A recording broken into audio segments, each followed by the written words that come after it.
বদৰুদ্দিন আজমলৰ নিৰ্দেশত উজনি অসমলৈ ৰাওনা হোজাইহাম হস্পিটেলৰ বিশাল চিকিৎসকৰ দল লগত প্ৰায় 50 লাখ টকাৰ ঔষধ।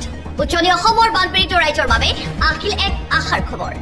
দুৰ্যোগৰ এই কঠিন সময়ত পুনৰ এবাৰ মানৱ সেৱাৰ হাত আগবঢ়াইছে মৌলানা বদৰুদ্দিন আজমলে। তেওঁৰ তত্বাৱধানত হোজাইহাম হস্পিটেলৰ এক বিশাল চিকিৎসকৰ দল এবাৰ উজনি অসমলৈ ৰাওনা হৈছে। দলটোৱে লগত লৈ গৈছে প্ৰায় 50 লাখ টকাৰ ঔষধ, যাতে বানৰ ফলত অসুস্থ হৈ পৰা লোকসকলে সম্পূৰ্ণ বিনামূলীয়াকৈ চিকিৎসা, স্বাস্থ্য পৰীক্ষা আৰু প্ৰয়োজনীয় ঔষধ লাভ কৰিব পাৰে। এই চিকিৎসা অভিযানৰ মূল লক্ষ্য হৈছে বানপীড়িত অঞ্চলসমূহত উপস্থিত হৈ দৰিদ্ৰ আৰু অসহায় লোকসকলৰ স্বাস্থ্য সেৱা নিশ্চিত কৰা। চিকিৎসকসকলে ৰোগীৰ পৰীক্ষা, প্ৰাথমিক চিকিৎসা, প্ৰয়োজন অনুসৰি ঔষধ বিতৰণ আৰু স্বাস্থ্য পৰামৰ্শ আগবঢ়াব।